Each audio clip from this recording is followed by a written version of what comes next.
The following game has no ESRB rating, nor is there any sort of listing for restrictive content found within the game. I do know from playing the game myself that it does contain some violent encounters, including fighting various machines, people, and animals. There is also some bloodshed, but nothing I would consider gory or excessive. So, while viewer discretion is of course advised, were I to guess, if it were to have been given an ESRB rating, I would say that at the very least it would have been rated teen, if not mature. So, that being said, definitely anyone under the age of 13 should not be watching this video. You have been warned.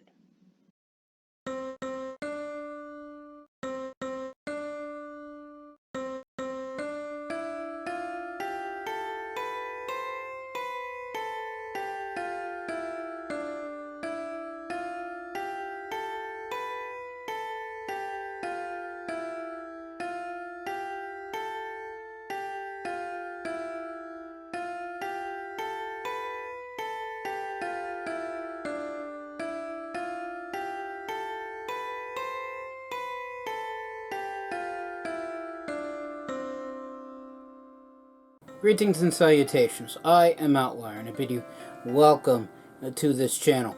Joining me today is, of course, my usual co-hosts, Snowball and Wolf. And today we're returning back to Empyrion Galactic Survival.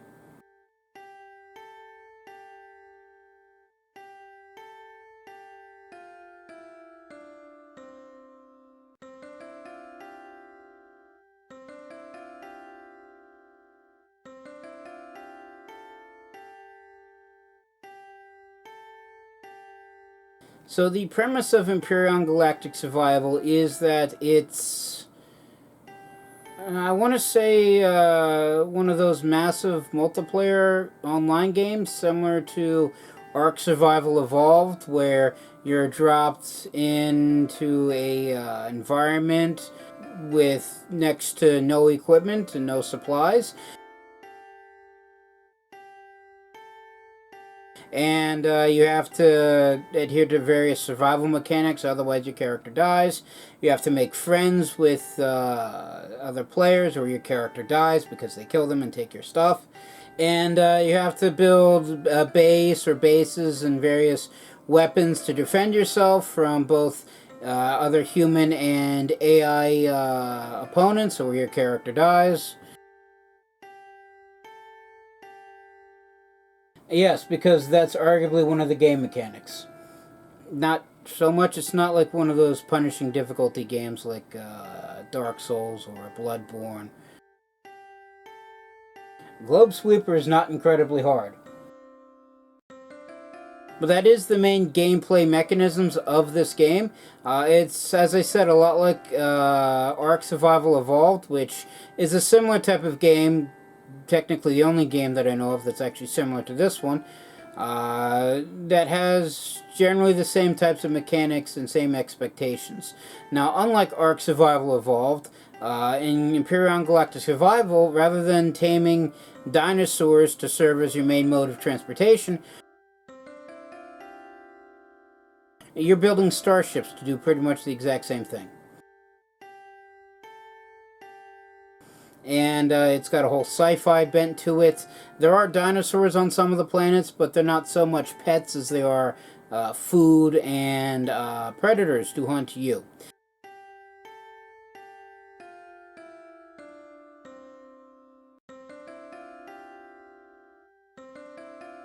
Now, as I said before, this is a multiplayer-esque type game, so the designers expect you to play this with and against other people.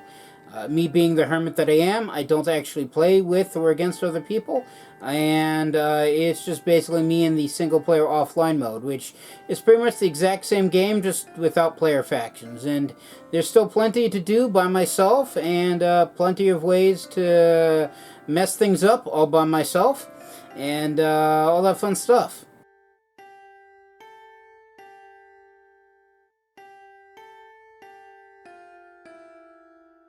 So that's the gist of the game. As much as I enjoy this game, it's not one of those games that I play, well, frequently, or at the very least I don't make videos of. So it's literally a case that I'll play some, I'll wait a couple months, and then get back to it. And by then, the game's changed. And if you've seen the last episode that I made of this game, they had recently changed the very beginning of it, so I replayed from the very beginning.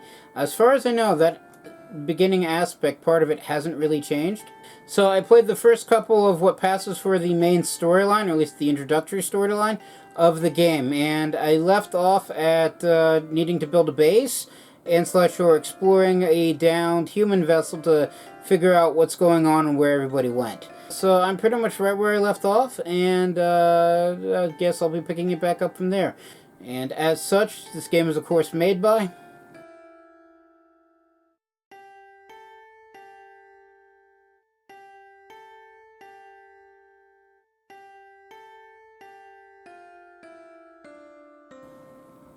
Thank you again. And that being said, let us begin. Okay, so it's been a while since I've touched this particular file. So I'm basically pretty much at the very beginning. And as I said before in the introduction. So right now, the mission preparations wants me to approach a resource deposit. And the closest resource deposit is 0.22 miles that way. 0.22 miles that way, or copper deposit 0.15 miles that way, and since that's flagged yellow, that means that the tutorial wants me to go there, and it is 46 degrees out, Fahrenheit, which is just above freezing for those who use the metric system. So let's sleep for 8 hours, wake up pretty much in the middle of the night if memory serves. Yep, still 41, so let's sleep till noon. There we go. Top on the bike. It's not much better at 50 degrees, but it still works, I guess. Not much route choice, really, I guess. So it says heavy rain, but it still looks clear. Anyway, let's stop for a minute. So mine at least 15 ores of iron, silicon, and copper to start with. You should of course get more, but pay attention to our mass volume limitation of your backpack. Yeah, I turn off mass and volume because I don't like it. You can use a personal drone F5 while having the drill selector and survival tool mode in your toolbar, so that's in resource mode. You can remote mine with your drone in range up to 60 meters. The personal drone can be used for many other tasks with other tools and gadgets as well. I mostly use it for building large objects, so that's kind of cool though. So let's pack up the bike so that way it doesn't auto despawn. Break out the survival tool, set it to resource mode, and by personal drone they mean this thing. So I can look at my character with it, all that fun stuff, and it's a small little drone that I can fly out a certain distance from my character, and eventually I'll have transmission trouble, at which point it will eventually despawn if I go too far away. But I generally use it for building things, mostly bases and the like. So if I'm like building really high up and I can't get to there personally, I can use the personal drone to build things. And what I was talking about is you can use your tools and various things with it. I don't know if I can shoot things with it. No, I can't actually shoot things with it, although I still have the ability to reload and fire. But what it is talking about is if I use the survival tool, I can use it for mining. I can also use it with the multi-tool for repairs as well. And this allows me to get down into the ground without risking my character. I mean, I think you can also use it for some light reconnaissance as well, figure out where enemies are, but I think if they shoot your drone, you still take damage.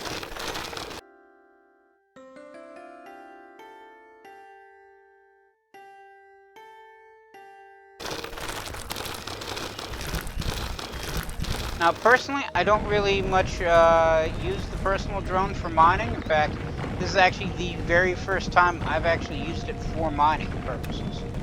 So, that gets me 4 copper. 12 copper. You basically just clear away a section of the terrain, until it starts removing chunk, and the rain finally showed up. Goody. So I'm being rained upon, and I have no shelter. But as I was saying, you use your mining tool in the terrain, and after a while, the game removes a chunk of it, and eventually decides, okay, you get resources for it if you're on a resource selection. So this green with reddish chunks is, well, the natural occurring version of copper. The black stuff is stone, and I believe if I hack away at that, or that may actually be topsoil because I'm a little bit too far up, you'll get crushed stone with that, which is almost as useful. But normally I like going down and almost sliding down to my doom, and mining it directly that way. I have my copper, and if I break out the motorbike as well, and a lot of times I'll just grab everything out of deposit, but since I'm filming this and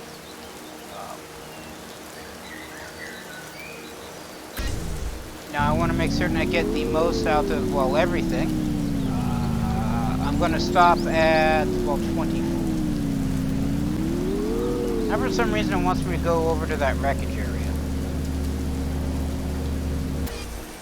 Don't know why. I think that has to do with the next storyline mission. But if I... 7? No, not 7. Where I used to...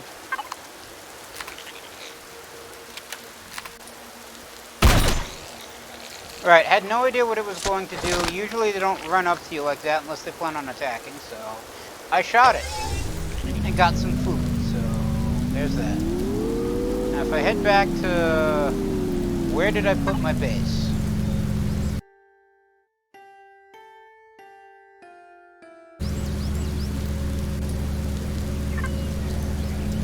My base is actually behind me. Now what I should do is actually mark it. So if I go on HUD, accept, mark it that way, I can see on real life where it is. So it's actually right over here.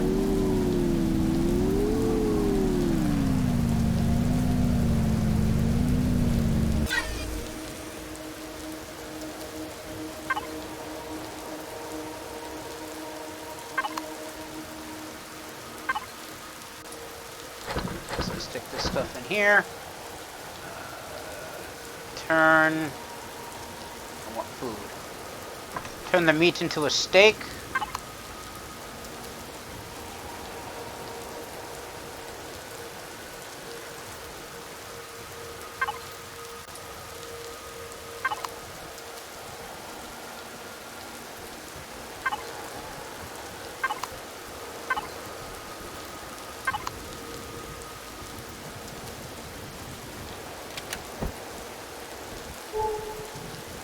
So it does work. Alright, and hopefully if the game is generous, the iron and silicon that I need will be in these other 2 resource points. So if I take the motorbike out this way,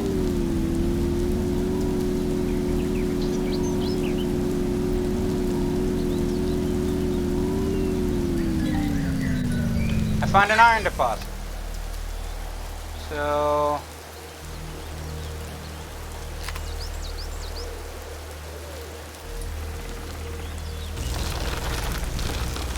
if I start pointing down at an angle and just start mining, I should make a small passageway, or not a small passageway, but basically a tunnel that allows me to get back to the surface without too much effort. Even though it is 100 and, well, now 26 feet away. Not 120 feet away. Still, I think I'm digging into bedrock now.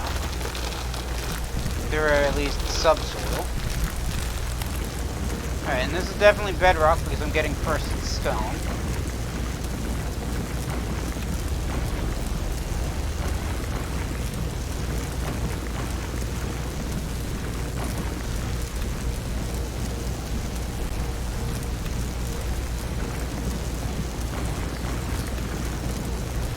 One advantage to starting digging a little bit further away than normal is that You dig through on the way and you end up picking up fresh stone, which is useful for cement, which is my primary base building material on account of I often need iron and other higher end materials to build, well, spaceships and hover tanks and all the fun stuff. But this brown with blue stripy pieces, that's iron.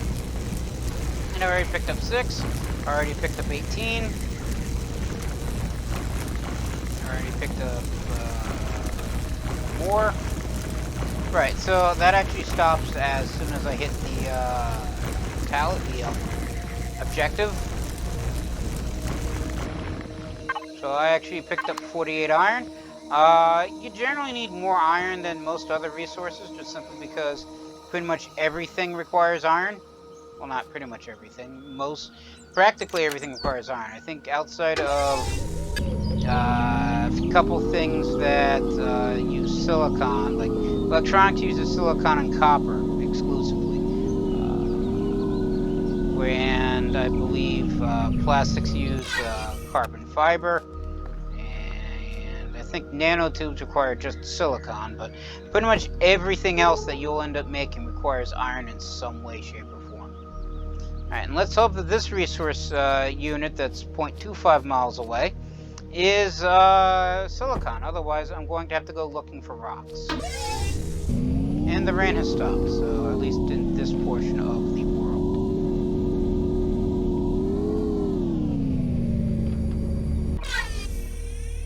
Okay, that's wreckage. I was gonna say that looked like something that was kind of important. So.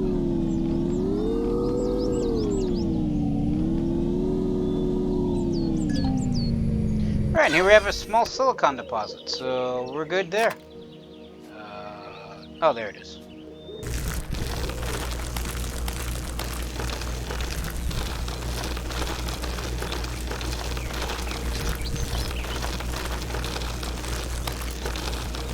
And I did just realize I never dropped off the iron.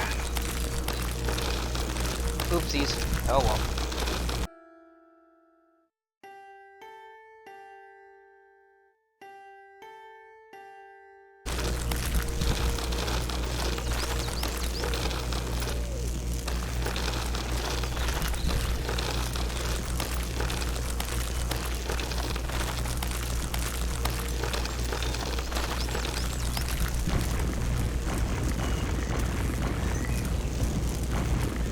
I'm hoping I'm not going over it. Like I'm basically mining above the silicon deposit. Because it is 48 feet away and I have yet to actually find any silicon.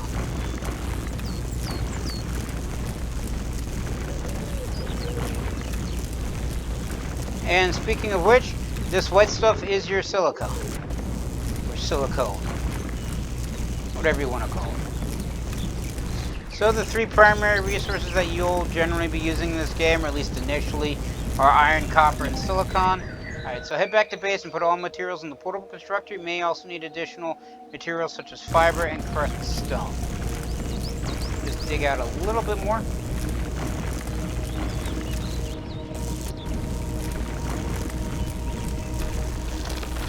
Basically cut away the upper portions.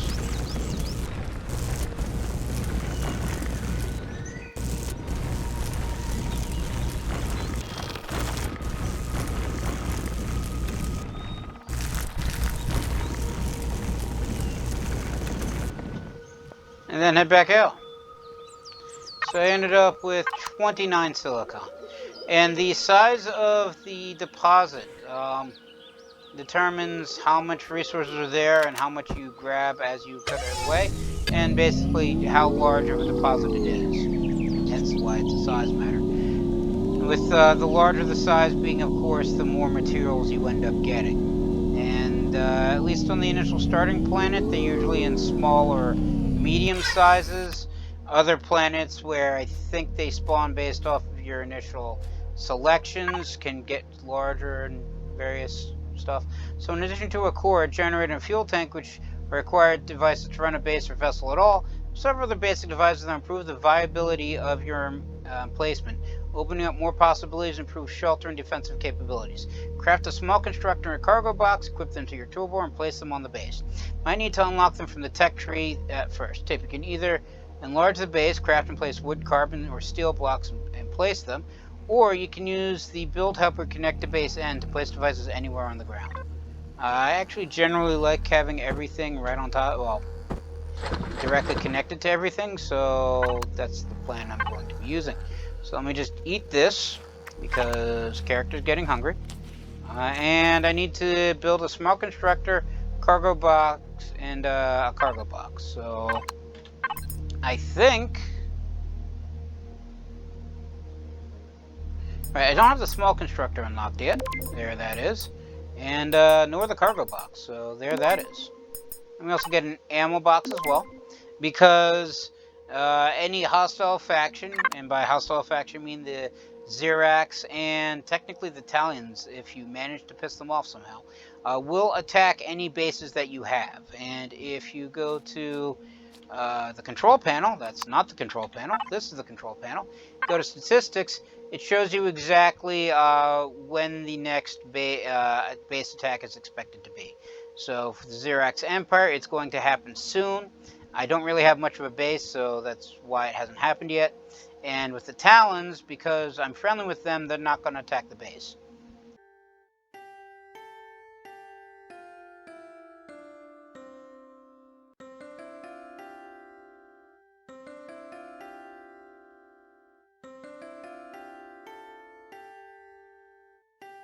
And you can build defenses to protect your base. I think the tutorial will actually have me build some basic, almost useless defenses to do so, which is why I unlocked the ammo box right off the bat.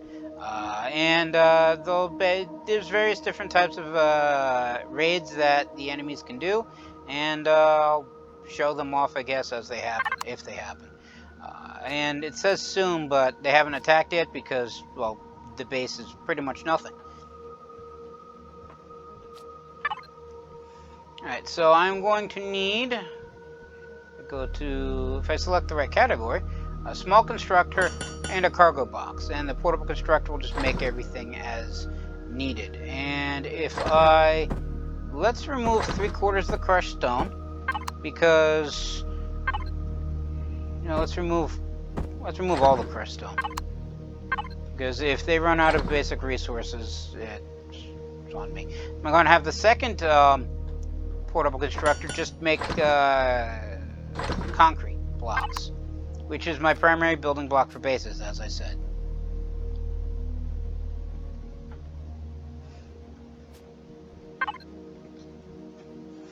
Oh, something expired. I don't know what it was. Oh well. Several things actually expired. Probably all the foodstuffs I just happen to have lying around. Now, I should point out that this game does technically play in real time, whether or not you're actually logged in or not. So I could build the massive, most impressive base anyone's ever seen, log off for the night, and then, like, if I was playing multiplayer, 30 random people I've never seen nor met before show up and basically take everything apart, and there's nothing I can do about it because I'm not around, which is one of the things I dislike about these multiplayer survival games, the omnipresence of it. But as I said before, I play this single player, so it's not as much of a worry. So let me just take the 20 concrete blocks that I have now. Make some room on the toolbar. Alright, and then I can put things down. So let's start off with an actual floor. So I can put concrete blocks on the ground. As long as they have a direct connection to the core, they will be considered part of the base. Now, I can't put anything here because the game considers something already there. And if I had a multi-tool, I could show you kind of sort of ish what it is, but I can't because I don't have the multi-tool. What I can do is basically salvage this because it's in the way and I don't need it and I don't want it here.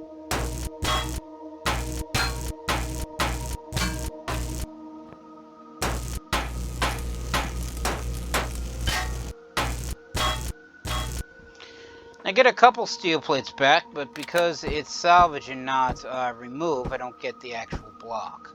So a lot of this broken stuff from the original comm station, I'll leave well, here, just simply because it considers it as part of the base, and you know, it's more valuable to me if I wait and then remove it, as opposed to just flat out removing it now.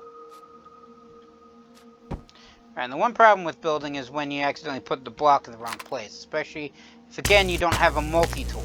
So best I can do is salvage it, which most of the time gets me components of it. I'm not certain, since each concrete block is one sack of concrete, I'm not certain it's going to actually give me anything, and it didn't. So until I can find a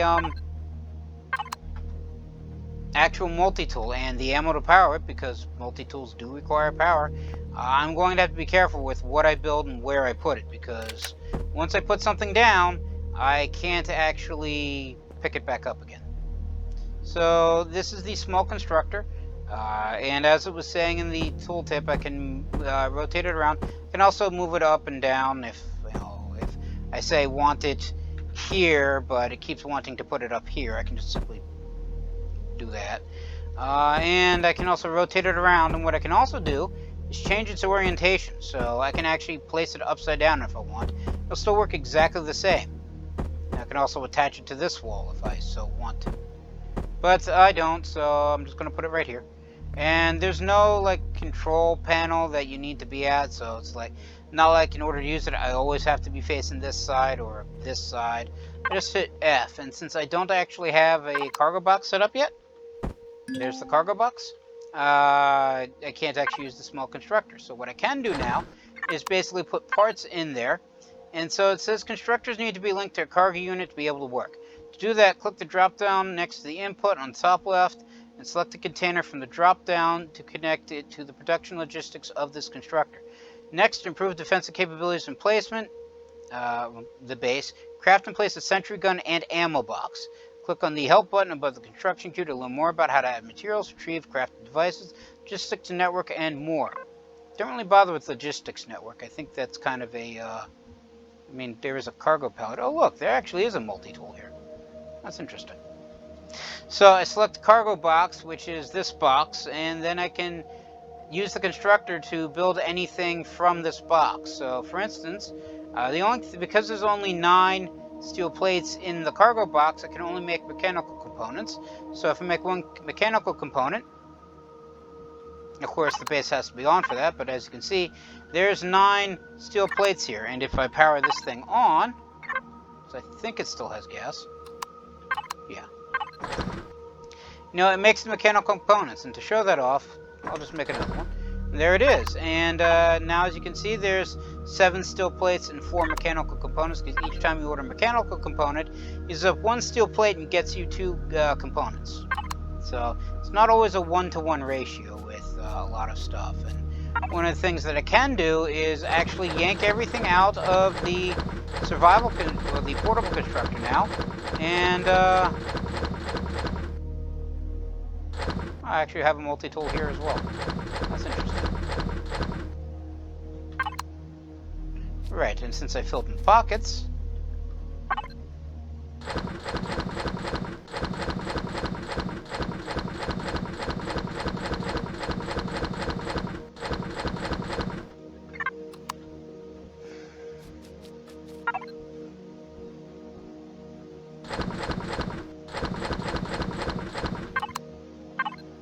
alright, I'll keep having you build concrete blocks just simply because it's going to take forever, so I'll leave that to there. And the small constructor, I believe, is faster and is more complex than the portable constructor. So, like, the personal constructor, which is basically your suit, builds, well, or survival constructor as is, builds only this stuff, your basic necessities. The portable constructor builds a little bit more, so basically everything you see here, all that fun stuff. The small constructor builds all of this stuff and can get more complex equipment built and all that stuff. When you go to the tech tree, you see on these little icons next to everything that's here, that's basically an indicator of what constructor can build what. So for instance, The core can be built by pretty much everything except the survival constructor, whereas the T1 fuel tank can be built by everything but the survival constructor again, but the small O2 tank can only be built by the larger advanced constructor. The same with the fuel tank tier 2 or the large O2 tank or even the O2 station. The large fuel tank, the T3 one, can only be built by the advanced constructor, however, and that's your largest, best building tool. And these are the constructors adhere. So I can actually unlock, because I have enough unlock points and I'm at a high enough level, unlock the large constructor here, and I can build it at the small constructor, the large constructor, or the advanced constructor. So I can't build the large constructor from here. Yeah, you can't really see it here, but if I go to the small constructor, that's the cargo box. Small constructor, that's it right there. So what I can do is just build a small constructor and basically order in a large constructor and then build with that. I never grabbed those concrete blocks, did I?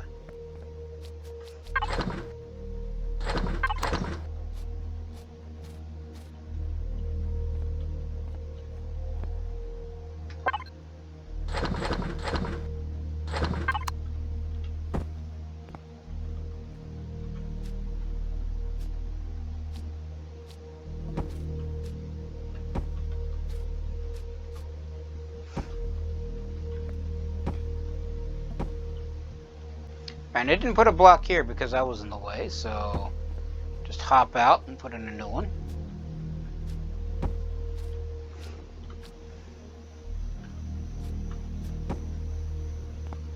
Let's make a small little perimeter around everything.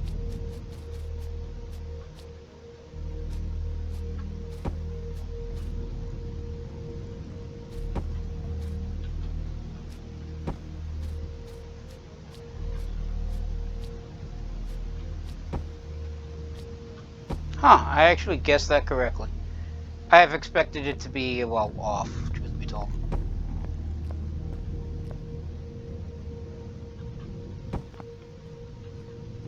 And here again we got like, oh, too close to the reactor. But there again we have like stuff going on. So actually, if I equip the multi-tool, I mean, it's got no ammo, so I can't actually use it for anything. But what I can do is, if I hit change and rotate, you can see where all the blocks are. So even though this little metal corner piece just takes up this small amount of space, the game considers this entire block taken. So I can't actually put anything, like right here, without removing that first. And if I look here, just for clarification purposes. Alright, so this one actually has a charge, so I can actually use this to build things. So with, say, the salvage tool, it was set to salvage mode, or the survival tool was set to salvage mode, and I could basically take apart blocks and get some of their parts back. With the multi-tool, I can set it to retrieve blocks and get the entire block back. So that actually nets me a steel block. That gets me a steel block destroyed, just because the game put it that way. And if I hit that, I get a console. And my base is now under attack by the Xerax faction because I'm wasted too much time. So if I look at... I can't actually get a sentry gun. Okay. So this is problematic. This is very problematic. It's problematic indeed. Let's actually shut everything down.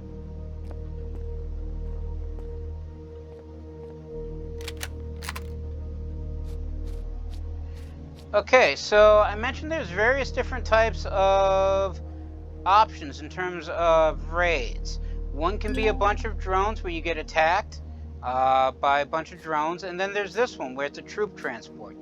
And usually I have the equipment capable of attacking the transport and blowing it up before it lands and disgorges people to attack the core of my base.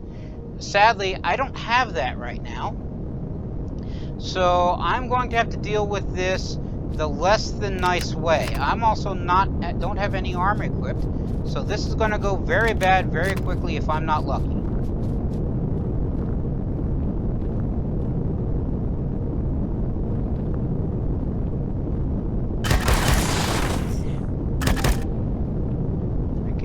armor. Oh, one of them's got a minigun.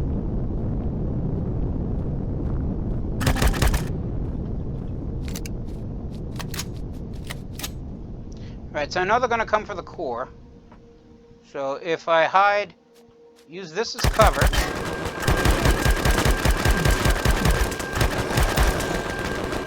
Get up. I said up.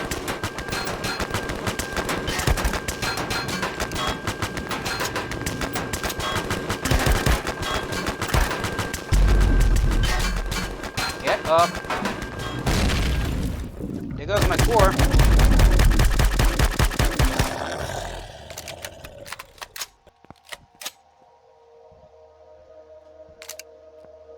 Really? You didn't have any rounds for the shotgun? I have successfully defended the base. Took quite a few hits, but I can basically salvage their stuff if, you know, I don't wait until they despawn.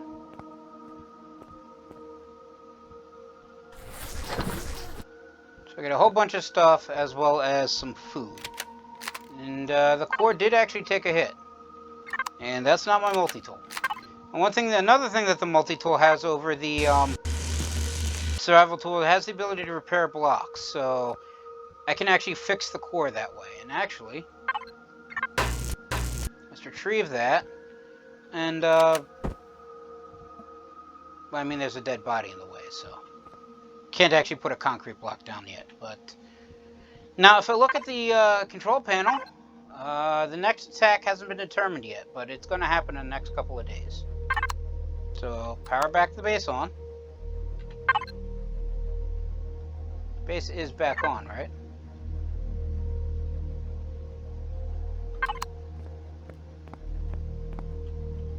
No, they blew up the generator. Okay, that's going to be problematic. Most of this is going to be problematic. Who am I trying to get? Let's eat their sandwich, as well as their salami, because my character is hungry.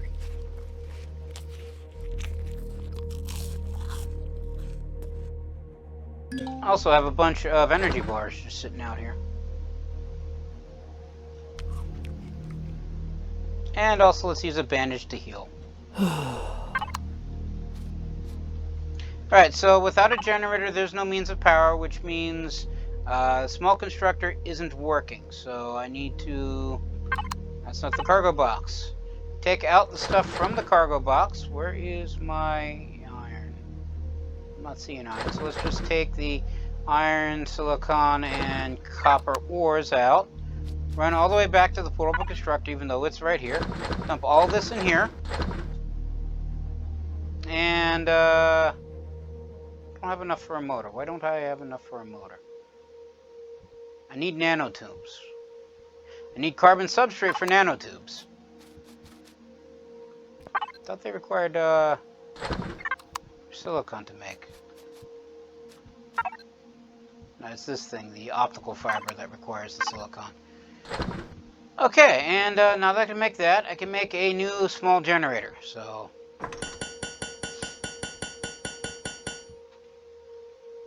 the portable constructor will make all of this, and eventually we'll make that. So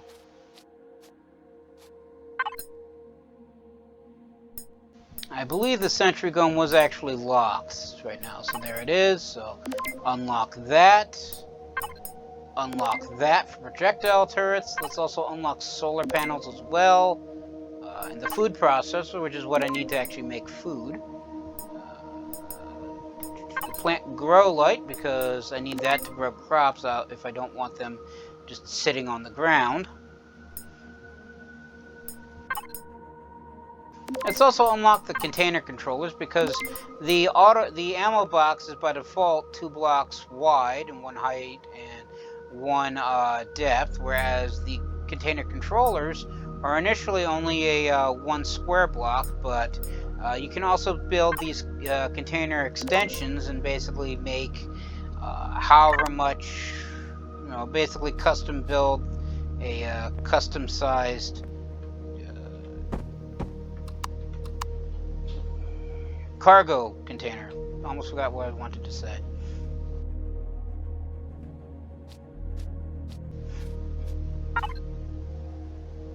Alright, so you're still working on that. Okay, so I unlocked multiple different types of guns. I mean, the minigun turret, well, that's actually for hover vessels and the like. Actually, hang on. Yeah, I can't actually make the sentry guns or projectile guns using the small constructor. So I needed the large constructor anyway, which is right here.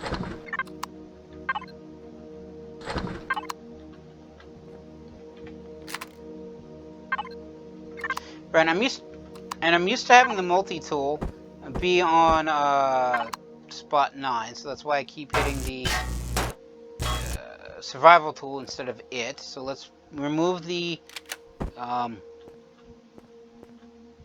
survival constructor. Get rid of these blocks too. And these. Also, this may cause the roof to collapse, so if you hear something blow up, that's just it.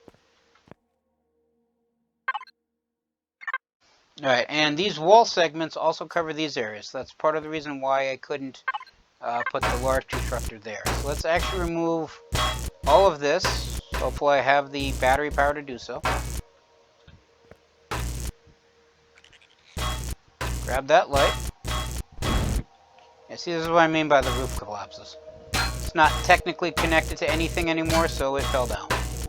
The only way you see that with bases, and you can tell, not certain if I said this last episode or not, but if you hit N and go to the debug screen, you can show structural integrity. So this is your structural integrity of your base, and if it's bright green like this, that means it's got perfect structural integrity.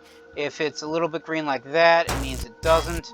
And if it turns red, let me just fire that off, that means it's about to break. So if I hit it like that, it will probably collapse. So let's just remove that there, remove this, remove that. And since that part wasn't almost supported by anything, it broke. And just let me grab all this stuff. It's basically a cargo box as well, so. I mean, my personal playthrough, I basically took this entire place apart and left only that console because I think it's slightly mission specific.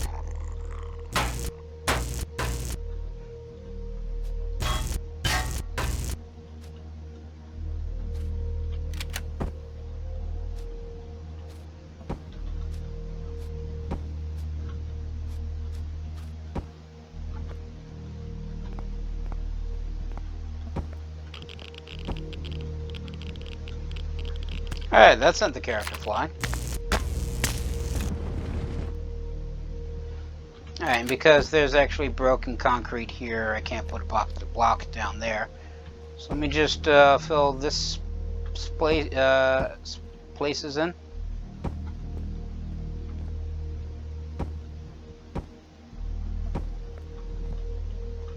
Alright, so that should be good for now.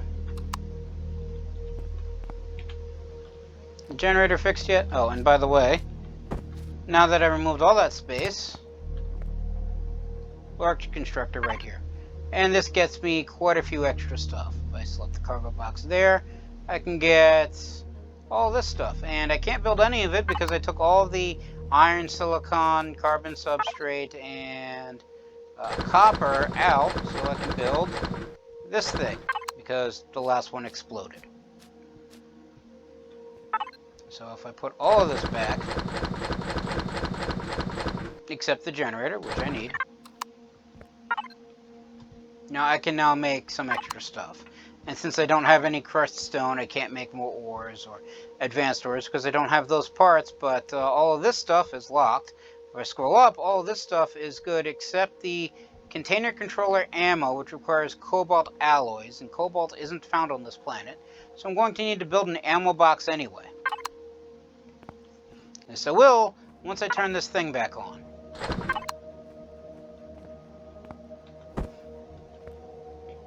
And it's back on, so now everything should be functional. That also means I can now put down sentry guns.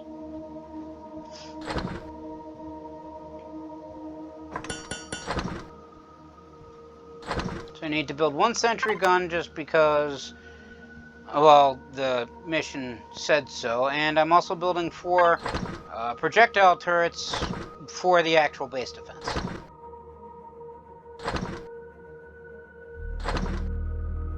I'm hoping I have enough resources to actually do that, because at 20 mechanical components, 5 electronics, 2 motors, and 5 optical fiber, it's going to be rather resource intensive, at least at this initial beginning stage. If I check back now, it still has no ETA for the next Xerax Empire attack. Although it does list the overall probability of the attack and gives it a breakdown. So location 0%, because as far as I know, I'm nowhere near the Xerax territory, and I think because I'm on the starter planet now, the only territory they hold on this planet is the drone base, which is calling in all the attacks. And then if I had a large energy footprint, that would add to it. If I built a large base, that would add to it, and that would add to the overall probability. And I don't think it's an overall chance of it happening, it just dictates how long until the next attack occurs. Now, same with the Talon, if in fact I ticked them off to the point where they wanted to attack my base. I'm not stupid / crazy enough to actually do that, so I've never actually had to defend myself against the Talons. Alright, and I used as much crushed stone as I could, and if I need more concrete, and I'm going to need to get more. On the plus side, sentry gun's built, so... Where are you?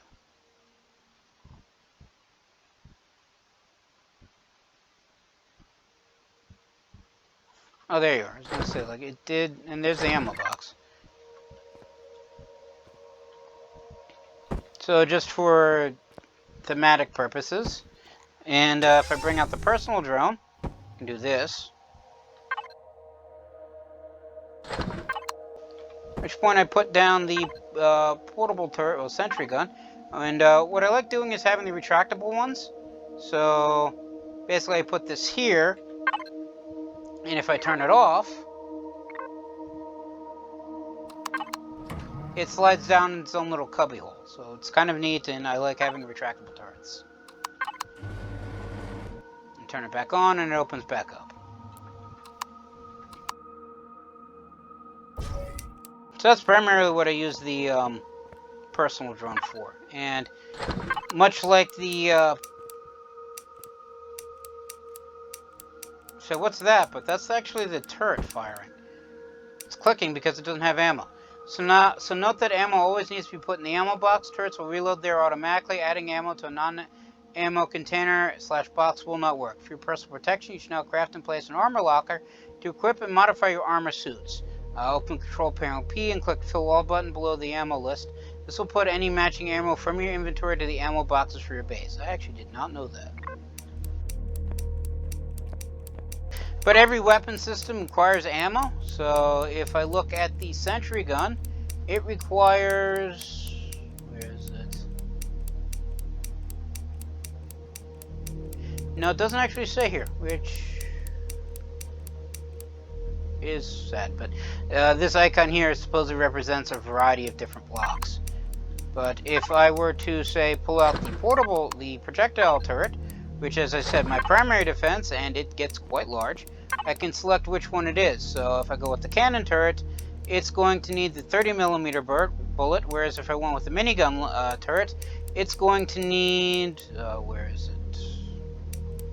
The 15mm bullet. But the,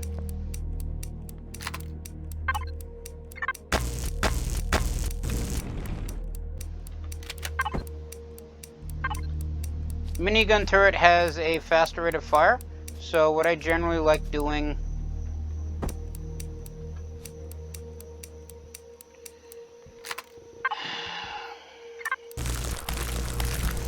what I don't like doing is having to clear away some of the terrain to actually put stuff down. I am feeling cold. That is not a good sign. Can I put this here now? No empty place to put block because the ground's in the way. So if I walk around the base, because Yeah, and I head back to here.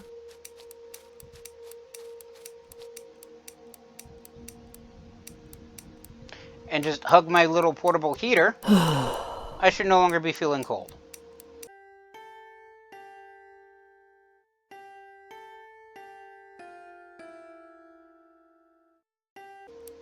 And my stamina comes back.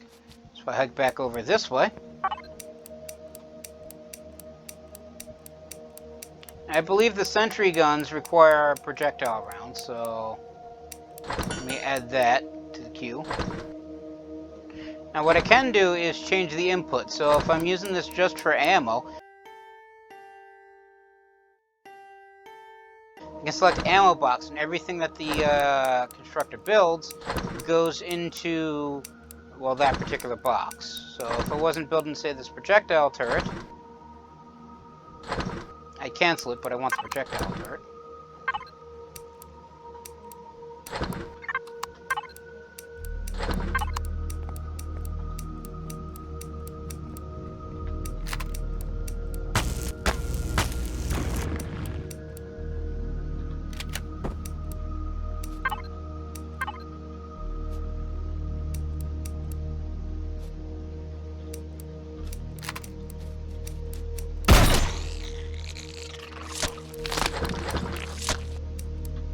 I was going to say, I'm assuming that's what it was firing at, but no, it was not.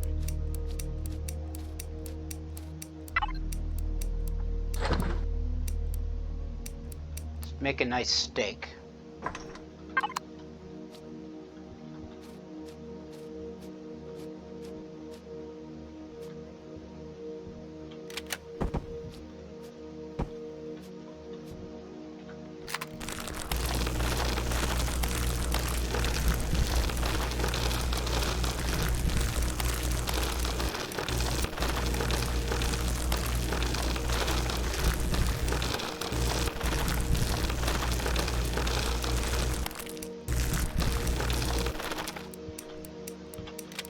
So dig out a nice hole.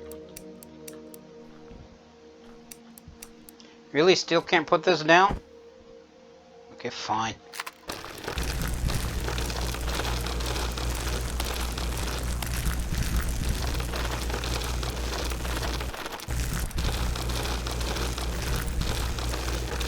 My one problem is building on a hill.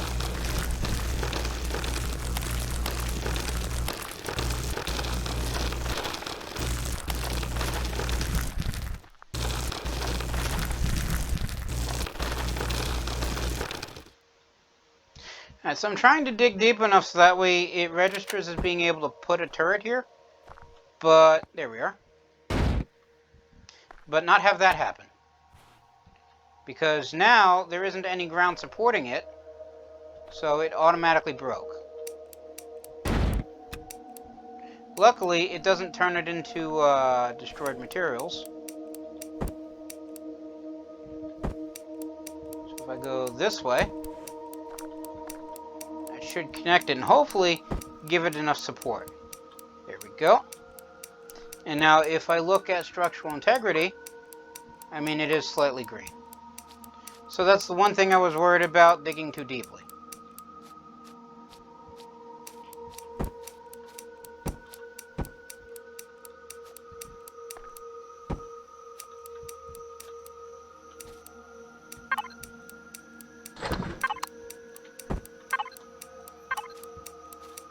Of course, now it wants to put it on the side. So you can reorient it like thus. And no empty space to place block.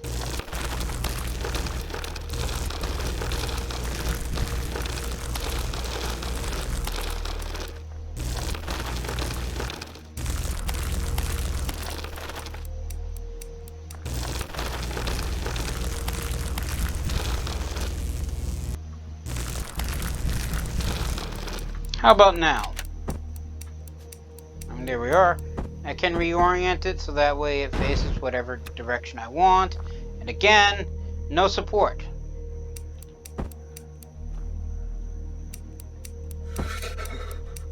And I'm cold again.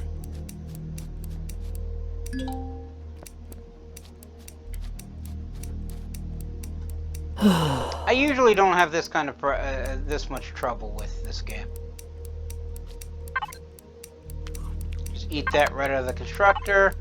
I have some of my energy bars as well because they will also go bad. I'm very comfortable and satisfied. That is good. Right, and so if I change the input to the cargo box, I can, because it requires 15mm ammo for the actual turrets, if I put that here and then check this box, it won't actually do it while I'm staring at it. It will actually put the ammo directly into the box, and now that turret's probably tracking something else. So if I grab the projectile bullets,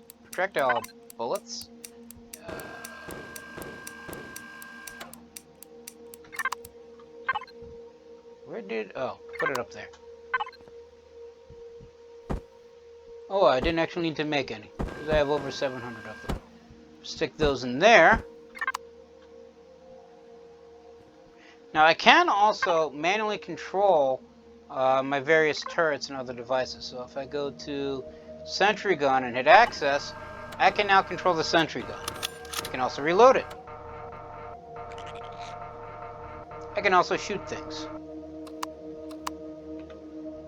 Same with the minigun turrets as well. And it actually does open fire. I don't know what it was shooting.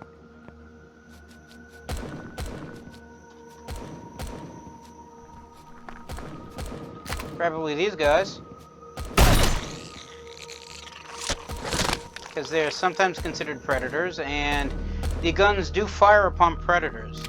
Not necessarily prey animals, but they will if programmed to do so.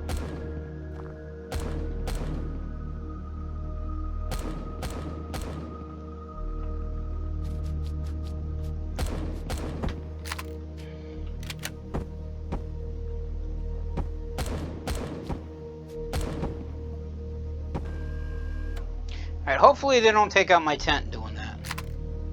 Sometimes I'm going to have to clear out this space as well.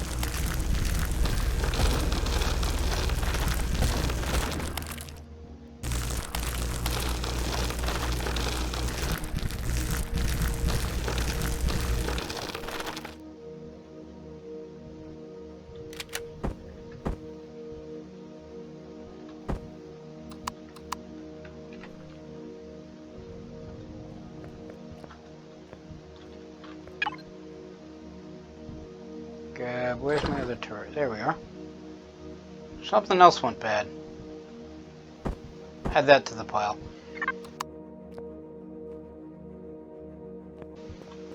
I didn't put one there. I was like, why do I still have 2 spare turrets? Now, it wants me to build an armor locker, which... Did I unlock that?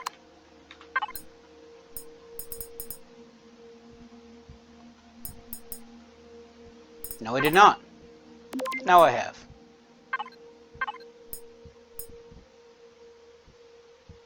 Let me also get elevator blocks while I'm thinking at it and staring at it. And light armor, because I need armor. I mean, technically I have a set I picked up from, I think, one of the storyline quests.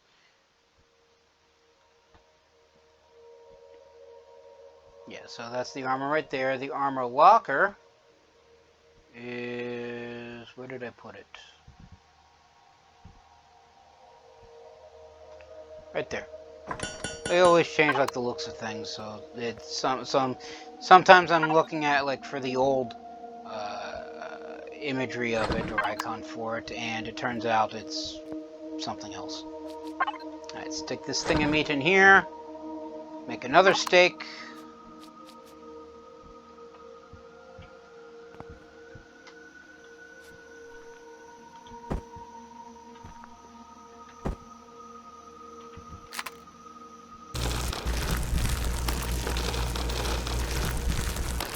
Clear this out because the game's a nudge. Move that way.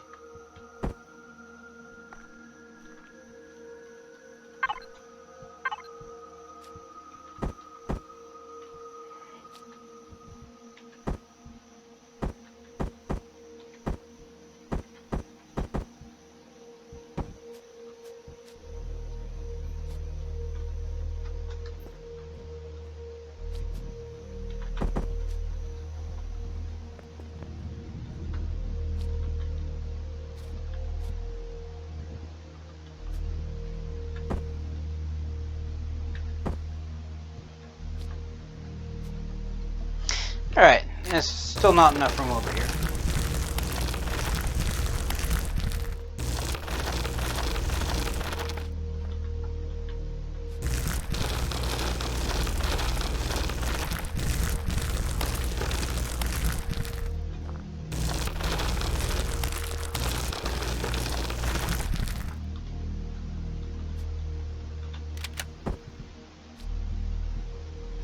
There we go. And I'll actually alternate with miniguns and cannons, so I'll use both. But the miniguns I'll keep on the corners of the base, the standard cannons I'll keep at the cardinal directions of the base. For now, that should hopefully, possibly, maybe, probably work. I'm hoping.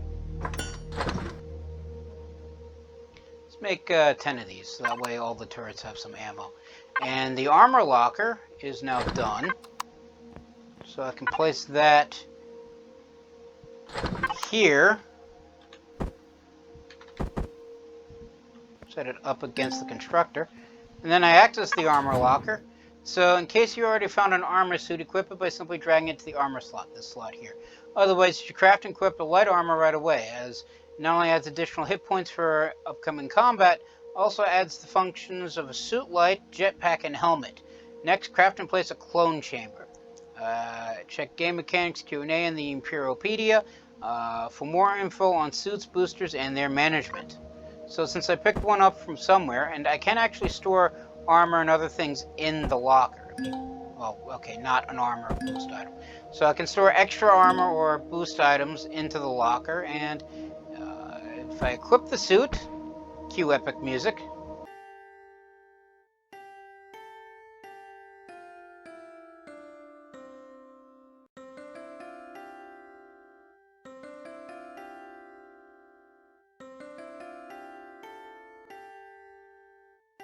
So now I have equipped the suit, and if I look at it, if I pull off the suit, health doesn't change, but if I put it on, this bar gets filled, and this is my O2 bar. So if I was in an environment that didn't have breathable oxygen, or underwater or in space, I would need O2 to survive. And I can remove the helmet, put the helmet back on, and if I had the helmet on, I can breathe underwater. Well, technically not breathe underwater, but I can survive short periods of time underwater or in space until the O2 runs out. And also, one very fun fact, if I remove the armor, you can see right here in the temperature, it's 50 degrees Fahrenheit, and it's considered too cold, and I could possibly freeze if I stay out too long in this temperature. I'll put the armor on, and that's no longer a problem, because if I look at the statistics, the temperature threshold, if I pop off the armor, for just the basic underlying PJ suit, comfortable zone temperature is 59 degrees Fahrenheit to 95 degrees Fahrenheit. And if I put the armor on, that temperature is now 41 degrees Fahrenheit to 113 degrees Fahrenheit. It can also survive up to 2 units of radiation, so... I don't have any radiation protection with the basic suit. But, so there's that. Although, armor does have a durability rating, much like weapons, so... If I take too many hits, it will eventually break. And I just realized that's still an input mode, so where are my bullets? Here we are. So hopefully, 1,015mm rounds will be enough for the 4 minigun turrets. And if I hit... I can also manually load them all. Actually, let's auto-group everything that I have so far. So that way... Yeah. Let's reload this. Alright, so they actually use 300 rounds, so... a piece.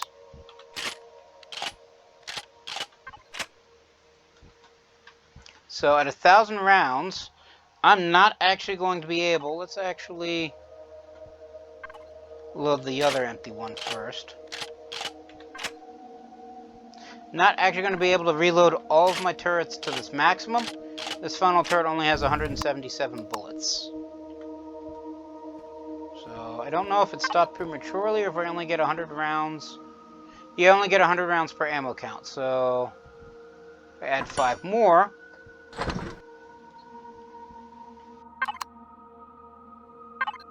Also, I need a clone chamber, which...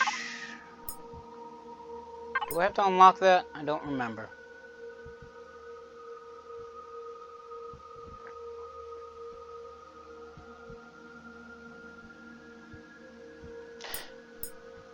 Yes and no. It starts, I think, unlocked, but the medical devices I'll have to unlock eventually. But the medical devices are just for healing, you know, status conditions, all that. And I don't have access to that just yet. That's the clone chamber right there. So that's the next thing I'm going to need. And I should probably put this to the ammo box just to finish building the last one. And switch it back to the cargo box for this one. Which is why I said it's... grab that real quick. I'll explain that in a few seconds. So, like, if I had one building specific directly ammo, by one I mean the constructor, I would be able to, you know, have that one just pour ammo into the ammo box. But I only have one constructor right now, so that's not going to happen anytime soon. Now, this thing I picked up is a booster, so mentioned armor boosters and whatnot here. And the boosters affect certain material, well, certain stats of the armor. So if I were to put the EVA booster here, the comfort zone for the temperature will jumps from 41 degrees Fahrenheit to 113 degrees Fahrenheit to negative 301 Fahrenheit to 86 degrees Fahrenheit. So it lowers it drastically. Also, it changes the armor value. So without it, the light armor has a value of 100. With it, the armor value is 20. So you get ridiculously good cold protection, but if you take a shot, it won't protect as much. The EVA booster is mostly if you're going, well, to space. Because space is cold, and the light armor isn't going to be adequate enough without the booster.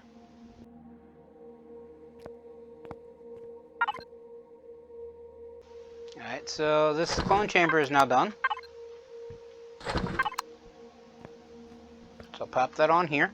Actually rotate it around because unlike the other things where I can just simply click and whatnot, if I use the clone chamber, I believe I actually show up inside the clone chamber. And I can walk out this way.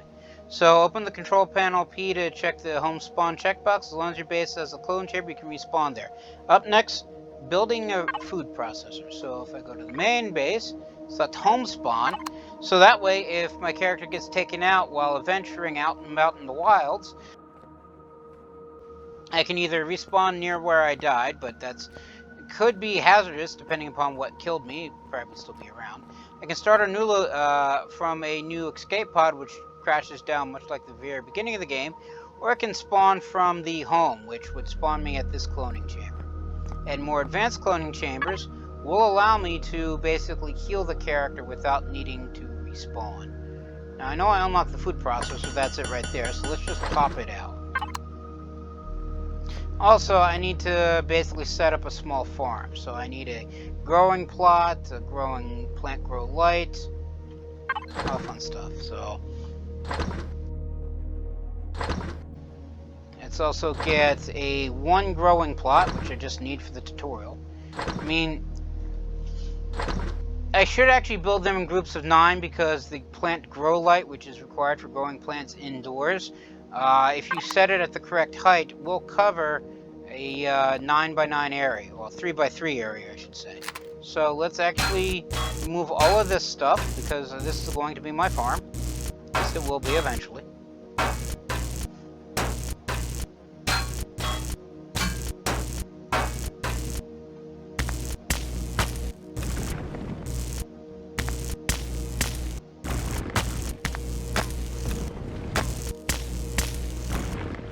That's 1, 2, 3.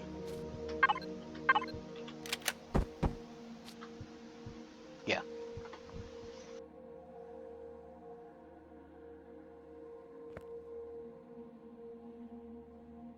Oh, one other thing I forgot. I also have access to a light, which I can use as a flashlight.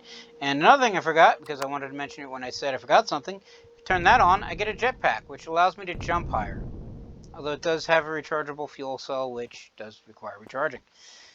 Right, so put you up 3 squares, I believe.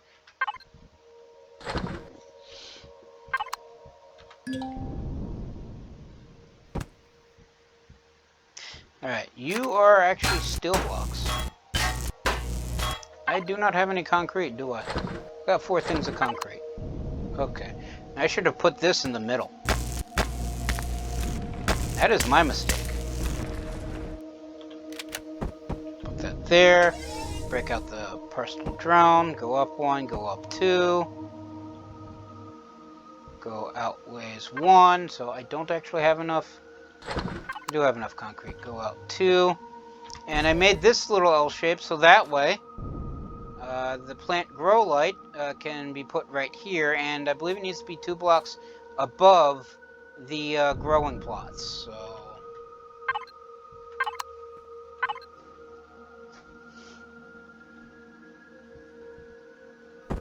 as more stuff expires, where did I? There's that there. There's a cargo box. That's that, and this here. So if I put the growing plot here, I can put the plant grow light here, and this is just basic. So place the plant grow light on a ceiling above the grow plot. Leave the block space atop the growing plot free for placing sprouts. Plant grow light has a range of 3 by 3 large blocks. So put that here. It should grow plants in this 3 by 3 space. So I need to place the food processor as well. And technically, I also need a fridge to store the food. Tutorial did not tell me that, and I do not have enough silicon. No, I do not have enough copper to build a fridge. So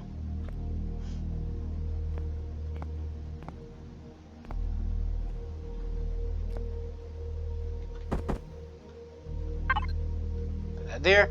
So it says, well done, Commander, you've now laid the foundation, but there's still a few things to know. For advanced topics and more details about how to do farming, how to oxygenate your base, and how to handle large devices without using inventory, logistics network, and other important information, please check the Empyriopedia.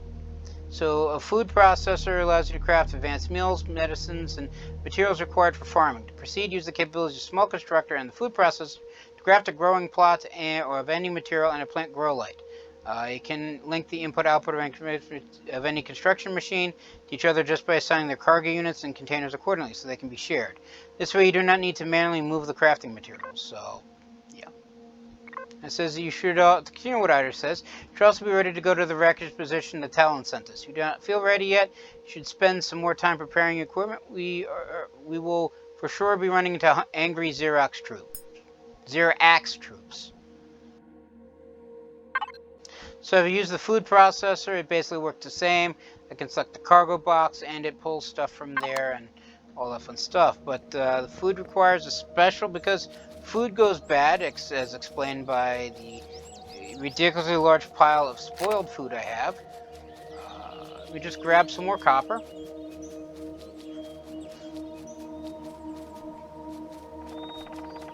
Which I used the motorbike to get to the last time. I don't know why I'm running, mainly because I forgot about the motorbike. And here is the tunnel that I had dug, but if memory serves, I had used the drone to get there. So it's a little bit more cramped and a little bit more straight down than what I'm used to. So take the drone and dig out some copper.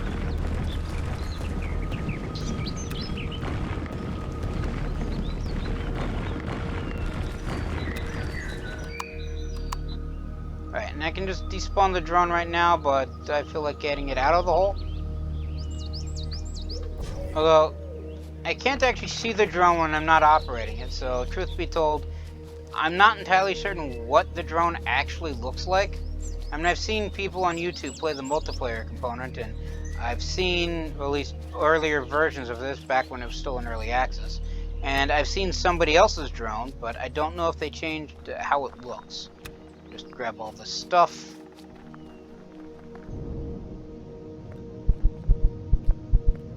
Right, and that heartbeat sound that you hear is because I'm running low on stamina. Put all of that in the cargo box. Might have silicon too. No.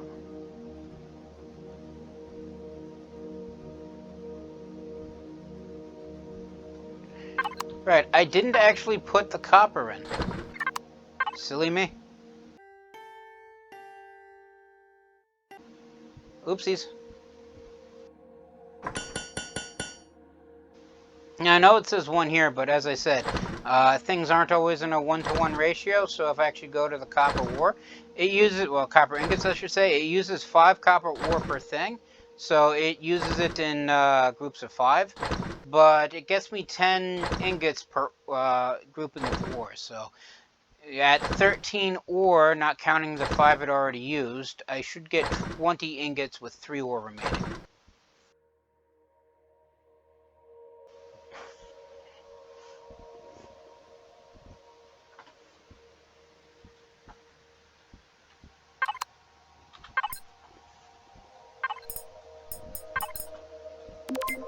Alright, and I know what's coming, so let me unlock the sniper rifle real quick.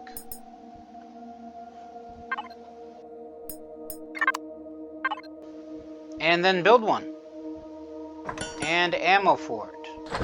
If I can find the ammo for it.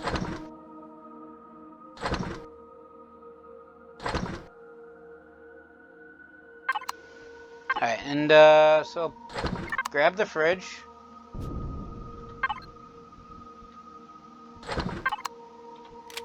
Put it thusly.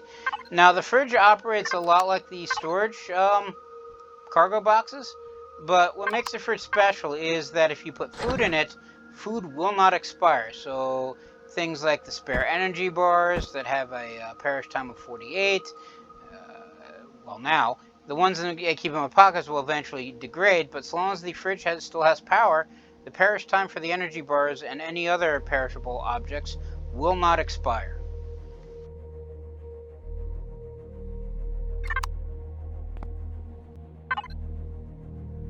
Let me eat some energy bars just because the character is hungry, and did I actually have a steak left over at the portable constructor? I did, and it's got a perish time of 6, so let's actually eat that before it expires. Now if I had dumped that in the fridge, it would still have full perish time. So let me grab the sniper rifle and ammo. So sniper rifle goes here, pistol goes here. Concrete goes there.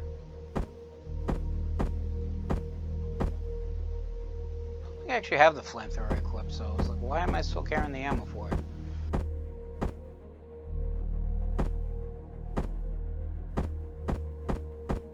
Alright, so let me just reorganize my inventory slightly, because again, I know what's coming. And everything that I don't want to lose should go here, and in fact, what I should be doing, I know pumpkins take forever to grow, so corn is a grain, that's honey, that's wheat is a grain, Ahax plant will get me plant protein, space cave will get me natural stimulant, here we are, blue pepper. In my personal file I have pumpkins down. They take forever to grow, so let's actually plant some bell peppers. I don't get nearly as many vegetables from the blue peppers, I should say, as I do the pumpkins, but pumpkins, as I said, take like forever.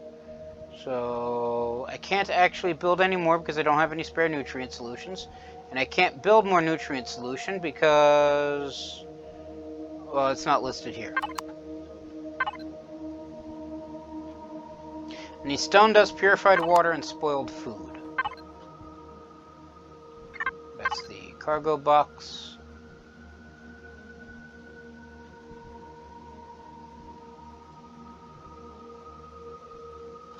Huh. Could have sworn I could actually get nutrient solution from the large constructor. But I'm not actually seeing it here. It's all decorative. These are all actual usable, workable components. These are all materials to build everything. These are all various types of blocks. This is all weapons and ammo. Yeah, no nutrient solution. That's interesting. mean, okay. And if I switch from the fridge to the cargo box, I need purified water still. So if I go to this thing, grab all the purified water out of here, and stick it into here. Conversely, I could also put a bunch of stone dust and all the spoiled food and whatnot into the fridge, but I don't feel like doing that right now. I can make, well, however much nutrient solution I can make. What was it? 4 stone dust, 5 purified water, and 5 spoiled food. So I don't have enough crushed stone to make any more stone dust, I don't think. Not that the fridge could make it either way. Magnesium powder. Yeah, I need 5 crushed stone and I only have 4. So I'm going to have to get more. In the meantime, if I go to here, so that's all the Robinson protocols. If I go to, I already did that one, I think.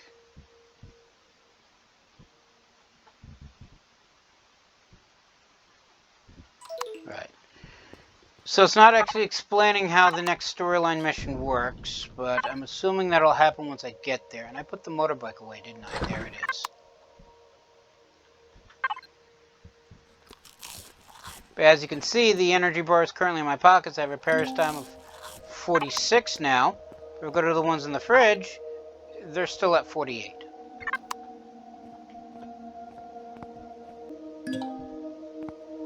Alright, and so I made a backup just in case this goes south. Now I should point out that save files in this game are for single use only. So if I get taken out and reload the save file that I just made, the process of reloading will actually delete the save file. I guess that's part of the whole multiplayer online persistent thingy. But one mistake that I chronically make once I get taken out and reload an older save file, because I don't feel like losing everything that I lost and it's a pain in the butt to hike all the way back, I sometimes forget that that save file doesn't actually exist anymore, so I have to go back and, well, from an older save. More word of warning than anything else, but if we take the motorbike all the way this way. Alright, so Eider says, Commander, I'm detecting a large wreckage ahead of us. Size and composition indicate a UCH Pelican type transport. Proceed with caution. So I need to approach the wreckage and say, I'm not in Talon space, am I? Oh, Talon territory, am I? Because these ferns kind of look like a farm.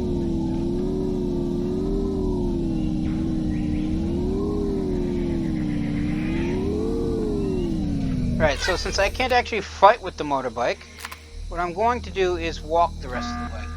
Right, detecting movement around the wreckage, approach the site and open fire when being attacked. I know there are 5 troops here. One of them is a dog-like thing. The other 4, I believe, are just standard troopers, kind of like the ones that attacked the base. So if I move from cover to cover, turn on activate the helmet just for thematic purposes. As far as I know, there's no crouch command. Don't actually see anybody. Of course, it'd be helpful if I reloaded the sniper rifle.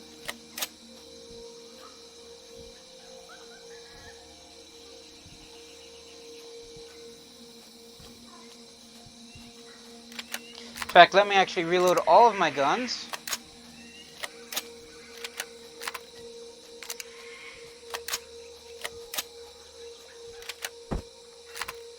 Talk about not being prepared for this. Alright, so where are you guys?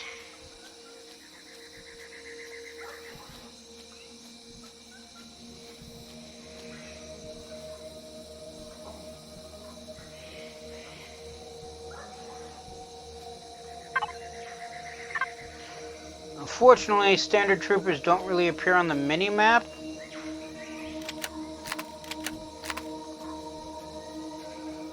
I know they're here, and I'll probably find them once they start opening fire.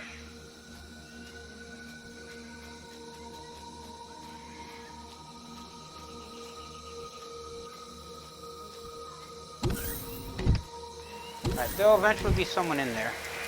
And it started to rain.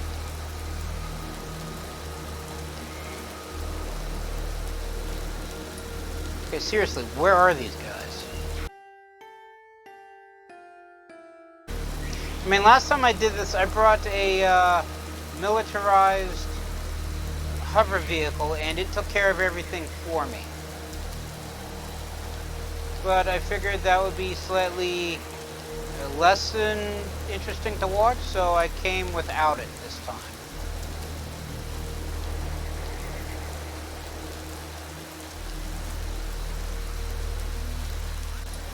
Well, tell me where they are if I do this. When I found a damaged hover bike, that's going to be important to the story. Assuming I can kill everybody I can't seem to find.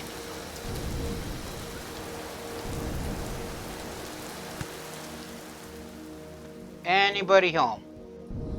Anybody at all? Yes, no, maybe? Last chance to change your mind. I'm gonna grab this stuff because I can.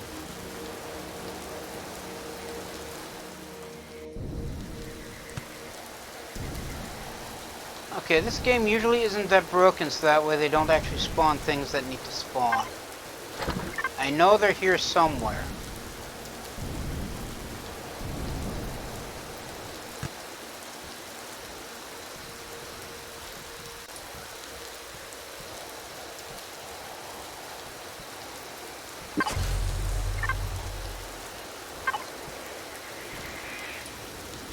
Just siphon off as much fuel as I can take to power what is jokingly referred to as the base. Grab some extra components.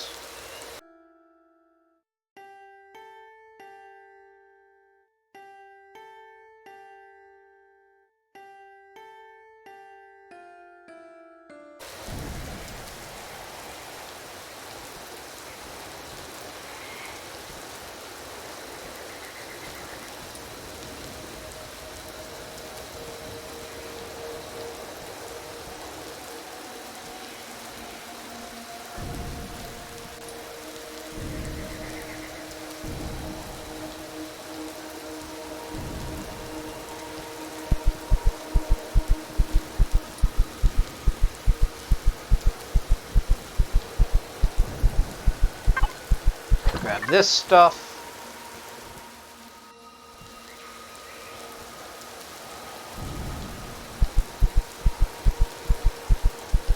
Alright, and I have no idea where these troopers are. If they were going to be here, I'm sure they would have seen me as I did an entire loop around the wreckage. I've been in the wreckage, I've been around the wreckage, I've done everything but be under the wreckage. And still no one showed up.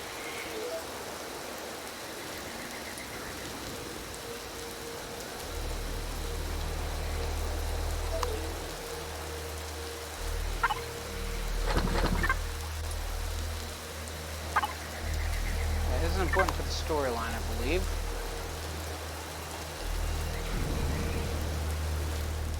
So, where are you guys? I have to kill the troopers and their dog. I assure you, it is not a friendly dog. You could argue it's not actually a dog.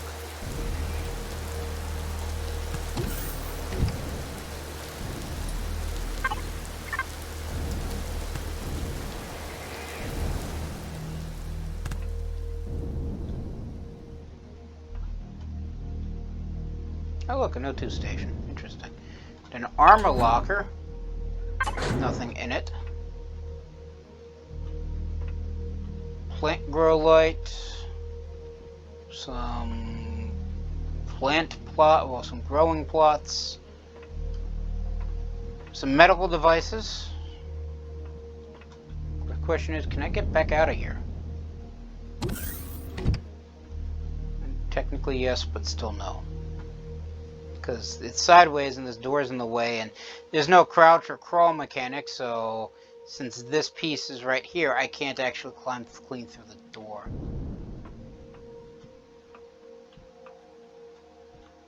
So, how do I get back out?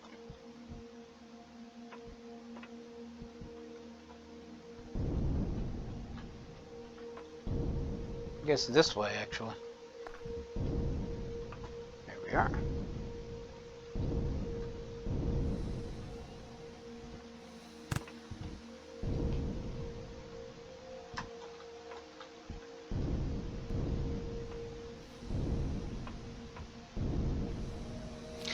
Alright, well that's uneventful. And annoying.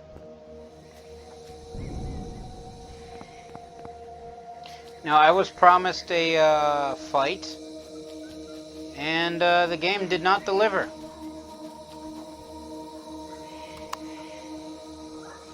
So... Right, so I reloaded from that manual save that I did, and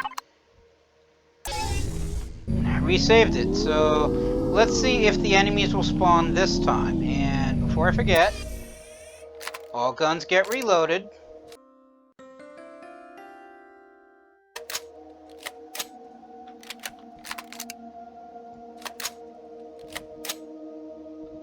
Or loaded the first time. Yeah, pistol's fine, I never use it anyway.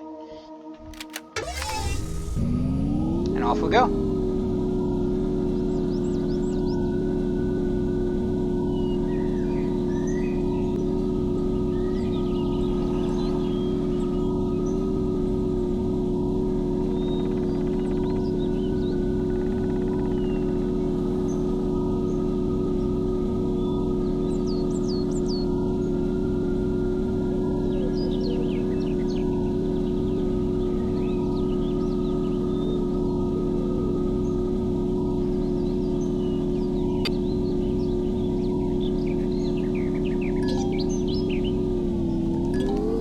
Alright, so I did once again, says Commander, I'm detecting large wreckage ahead of us.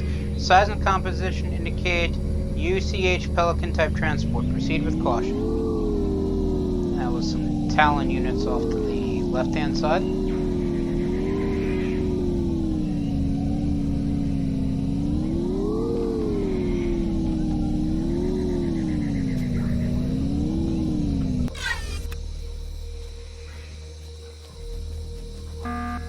And detecting movement around the wreckage, approach the site and open fire when being attacked.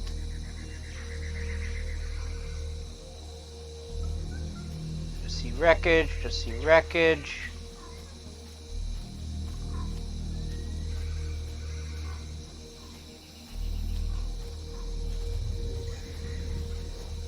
There you are.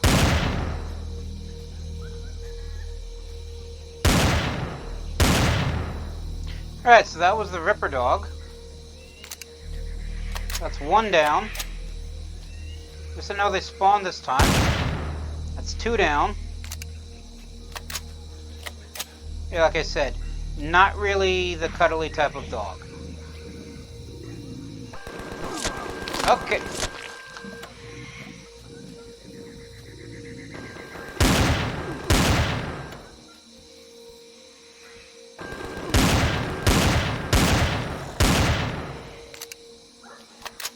Go away.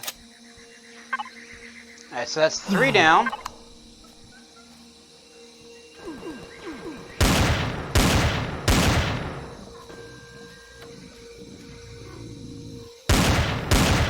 I'm hitting a tree I'm taking cover behind. That's four down. Let me just loot their corpses real quick.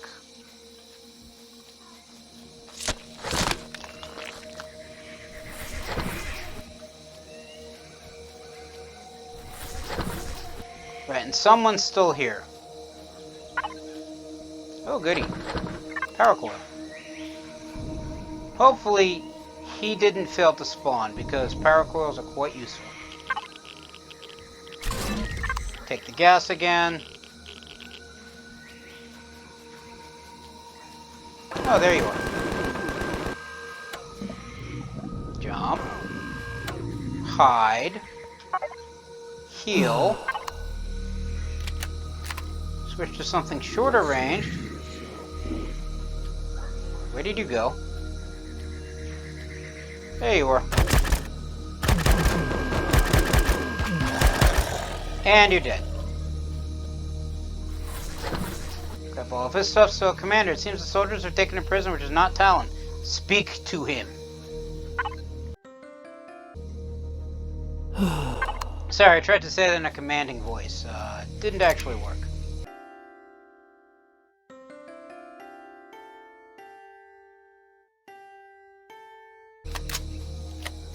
So if I open this, here he is. So discover new faction civilians. Press F to talk. The ancients be praised, or the ancient be praised, says Dr. Mandor. You are coming to rescue me. You are coming to rescue me from this Xerax scum, I hope. Depends. Question mark. Just kidding. How did you end up here in prison? Give me a story, or you may leave your cage now. Good luck. So let's go with the story. Interesting story. I was sent to this planet to investigate the recent activities of the gravitational anomaly that seems to spit out ships and crews into the system from time to time. Risky mission due to the Xerax presence. But the last reported event was exactly 1 year ago. I was sent to see what was going on again. I only made the mistake of setting up my camp right here for investigating the resonance waves and materials that went through that anomaly already once, and I digress. What do you know about the incident a year ago? Not much, I am afraid. Got a report of a gravitational anomaly in the sector. The Xerax Empire was amassing ships at its exit. I think they were not surprised as we were. Some of the ships of the incoming fleet managed to escape. Some were destroyed and some crashed on the planets of this system. Like the one nearby. The survivors managed to escape the Xerax thanks to the help of the Talon and my people. They mentioned something about an expedition fleet, Operation Phoenix, I think. Do you know where the survivors went? Yes and no. After rescue teams managed to bring them back past the Xerax lines and off the planet, they were picked up by one of your vessels. I'm afraid I have no info where they went, but when you want to find them, I suggest you find Agent Kezel. He will probably be around the sanctuary as he is my contact for this mission. That being said, I know you just risked your life saving me from the Xerax. I'm going to ask you for a favor nevertheless. What is it? I'm pretty sure the Xerax will send reinforcements soon. As they know my face, and as you might have guessed, I do not have any combat experience. I'll be arrested in no time. I'm asking you to bring this encrypted data chip to Agent Kezel. Holds a space anomalies report with info about the anomaly and how it affects certain materials. They are extremely valuable. Tell him Dr. Mandor sent you. I will message him that you are underway. He may be willing to give you more information about Operation Phoenix. Sure, I need to go there anyway. Thanks a lot, my friend. Feel free to take my hover vessel I parked nearby. The troopers have removed some devices to sell them, but they're still over there in the containers. Simply put them back and you are good to go. Thanks, but how will you get away? Extraction team will arrive anytime soon. I won't be able to go to the sanctuary. The security protocol requires we need to quietly leave the planet as quickly as possible, before more Xerax arrive to find out why their troops do not report back anymore. So no worries, my friend. Wish you all the best. Same to you. Alright, Ida Command, I think you should look for the bridge main console before we leave. We might not find any remains of the crew, but maybe more info. Let me just grab these things. And if I hit the little detector, that gives me the damaged hover bike, which is his hover vessel that I talked about, and I've reached level 8. Goody.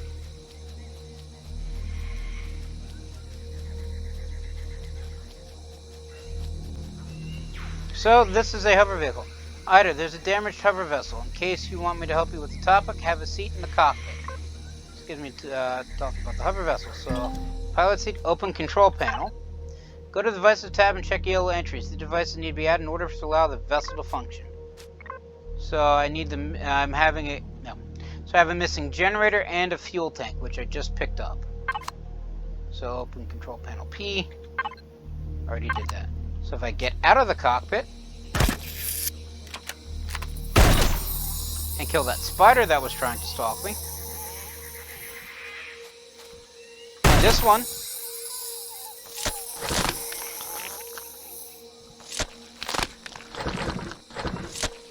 They're good meat. Anyway. So if I grab the fuel tank, it was missing a generator, not the core.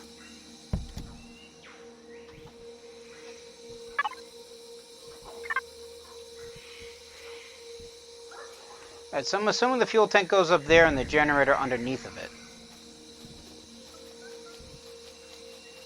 Let me head back here unless I missed something.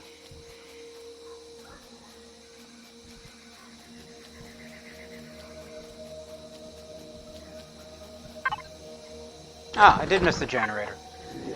I thought that was all one cargo unit, when in fact it was not.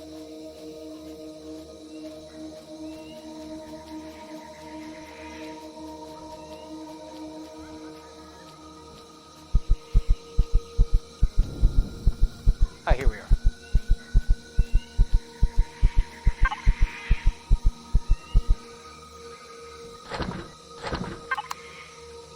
Put the generator down there, and then the fuel tank here. And then I start the engines, but because it has no gas, I put the biofuel that I found in there as well. Press Y to turn it on. So the hover vessel is now ready to drive, and this is the basic control. Space and C to increase the height and or decrease the height of the hover vessel. In case you flipped your vessel over, you use either O or Shift to upright it again. Vessel handles too twitchy. Open the controls panel, adjust the rotation sensitive statistic tabs. If your vessel has spotlights, use L to switch them on and off. Note that this vessel has an open cockpit, which does not protect you from enemies or environmental damages. We want to add a detector device to the vessel, as this has a much higher range in your handheld variant. Okay. And then Ido says we should locate the bridge main console before we leave. We may not find any remains of the crew, but there may be more info. And I can fly around the hover vessel, and I get a free hover vessel. And I should point out that if I look at the core is technically not mine. I mean, I can't really see it from here, at least not easily. But if memory serves, the core for this vessel is what's known as a public core. So basically anything that I put onto this vessel is flagged as somebody else's.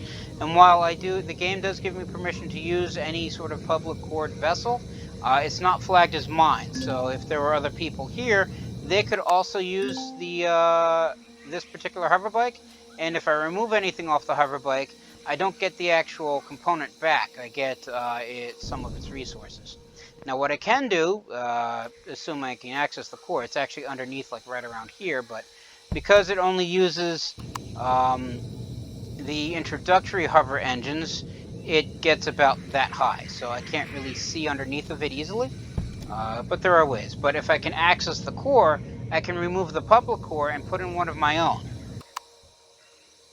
So, and putting in one of my own cores would flag it as mine. So if I just go down here and access this cargo container, I can get back up here. Alright, so as I said, Crash Bird mission requires that I locate the bridge and access the bridge console. And the bridge console is right in there, I believe. Although getting inside is going to be difficult. But that's what the survival tool is for. And sadly, because it's not technically mine, I can't damage the structure with the salvage tool. Well, I wonder, if I put the core on, no permissions to modify the structure. Right, so I can't claim this structure as my own. So I can't get in the easy way, into the bridge the easy way. I don't think I can shoot it. Yeah, I cannot damage the structure with this weapon, so I would need something explosive, like portable explosives, which I don't have, or rockets, which I don't have, or the heavy artillery of a militarized small vessel, which is basically a small little fighter craft, or a hover vessel, basically something better equipped than this thing. Because there's no collision damage in this game, so I can't fly the hover vehicle into the window of this thing and expect to get in that way. So I guess I should be able to climb in and around through all the various components and parts, but usually I blow something up and just get in access that way. So this is a puzzle that I am going to have to look at and figure out and try to get into, and a puzzle that is going to have to wait until next time, because I'm going to call it here. Everybody stay safe from the plague, and have a good day.